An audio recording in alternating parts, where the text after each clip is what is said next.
Every single month on this YouTube channel, we do a $100 gift card giveaway to SpeakUpShop.com. Now, how do you enter? Well, it's easy. All you have to do is subscribe to this YouTube channel, and just like that, you're entered. At the end of the month, I will choose a random subscriber to win the $100, so good luck to all of you guys. However, if you don't want to wait until the end of the month and you want to buy some cubes right now, then just use my discount code ENCODED for 5% off every SpeakUpShop order. Alright, let's get right into the video now, shall we?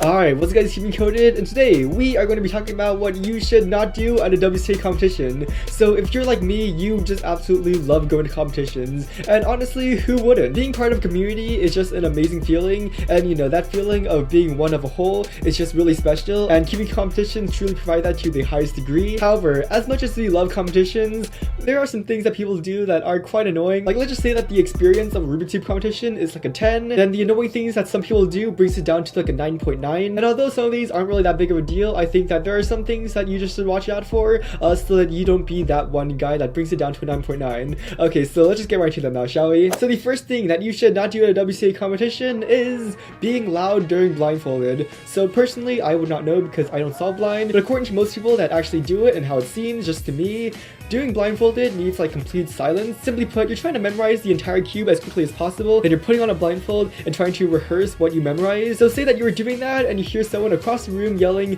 "Mom, I got a PB," you're probably gonna forget a lot. Now look, personally, whenever blind goes off, I just completely turn off my voice. You know, I'll be socializing with people, meeting new friends, cubing and having a lot of fun, and right when blind goes off, I just turn off my voice and just start cubing by myself. And if I ever need to talk to people, I'll like whisper really quietly so that they could hear me, but the people actually competing in the event couldn't hear me. Some people, however, are just not like that. You know, they'll just continue talking in their normal voice, just like how I'm talking to you guys right now, and frankly, I just can't help but imagine how distracted some of the blindfold solvers must be. And look, I get it, right? You know, you're at a Rubik's Cube competition, you're meeting a bunch of new friends, you're just having a great time, you know, you just want to talk to people. But for the blind solver's sake, please just for like 30 to 40 minutes, just, you know, quiet down and let them do their thing. No longer would you have to be that guy that can't stop talking during blind, and I'm sure a lot of people would appreciate it. So now let's get into the number 2 thing that you shouldn't do at a WCA competition. So number 2, always ask people to try their cubes before you actually try them. So look, I get it, right? You know, you have a little table and everyone just kind of throws their cubes on the table. You know, it looks really open. However, I can never count the amount of times where I'm trying to reach for my 3x3 speed cube and I just see someone else holding my speed cube. And obviously it's not that big of a deal, you know, it's not like they're trying to destroy my cube, not like it's going to be ruined or anything,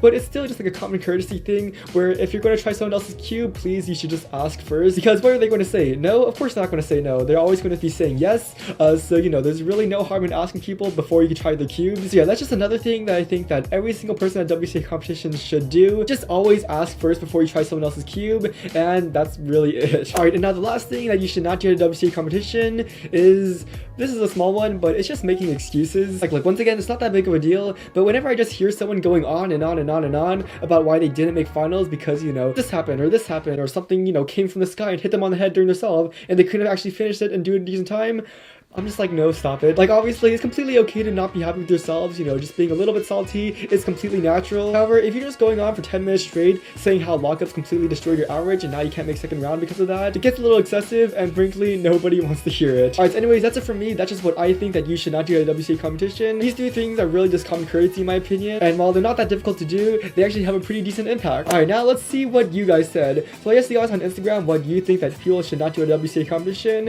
and I got some really great responses, so let's take a look at that now, shall we? So the first one we have here is talk while judging. Yep, okay, definitely. Honestly, this doesn't seem like a terribly huge deal. You know, for the most part, whenever I'm solving, I never really hear people talking during my solves. Like, generally, whenever I have a judge that wants to talk to me, they always do it before or after my solves, and I feel like they're always really courteous about that. But you know what? If people aren't talking while judging, please do not do that. Oh my, my friend Joey said, bribe the delegate. Learned that the hard way. Yeah, well, I guess that's definitely true. Please do not bribe the delegate because that's not going to work well for you. Oh wow, we got Phil Yu saying, shout the moves of official scrambles while scrambling. Okay, honestly, I feel like that's something that some people do. You know, like just while they're scrambling the cubes, you know, they're just like, oh, R, U, prime back, prime back. And if the waiting area is close enough, you could probably hear what they're saying. And honestly, if you wanted to, you could probably just reenact the scramble and cheat like that. So yeah, if you're scrambling, please do not say the moves out loud while you're doing that. Wonderlust Paul G says, watch a YouTube video while judging a big cube event. Yep, that's definitely true. You should not be be doing that. Look, I get it, right? Like judging big cubes, especially something like 7x7, isn't really the most fun because you're just really waiting there while some kid is taking like 7 minutes to solve a 7x7, and it's not the most fun. That being said though, as a judge, you have to be giving your respect to the competitor, which means no watching videos while they're competing, unless it's a cubing encoded video, because if so, then just keep on watching away. Okay, obviously not. The 2x2 attack says, forget all your cubes. Happened to a friend of mine. Dude, you're at a cubing competition. How do you forget your cubes? Okay, well, yeah, obviously, if you're going to a cube competition, please do not do that. Once again, how do you forget your cubes going to a competition? It's like going to a swim meet without a swimsuit. It just doesn't work like that. Actually, I've done that a couple times, so TV Shot Official says, leave your cube mid-solve. Wow, do people actually do that? That's crazy. I do remember, however, one time I was judging, and this kid's cube pops, and he couldn't seem to get a piece inside, and so I didn't really know what I was doing as a judge. He asked me if he could go to his desk to grab a screwdriver and tension his cube to loosen it up so he could put a cube inside, and me being an inexperienced judge, I was like, yeah, sure, go ahead. So he left the chair, ran all the way to his backpack, got a screwdriver, came back, loosened his cube, put the cube back in, and stopped the timer. And frankly, I don't know why he didn't just end with the DNF. I don't know why he let him do that, but yeah, don't try to set up your cube while you're in an official solve. Alright, and the final thing that you should not do at a WCA competition is beat up your judge after giving you a penalty.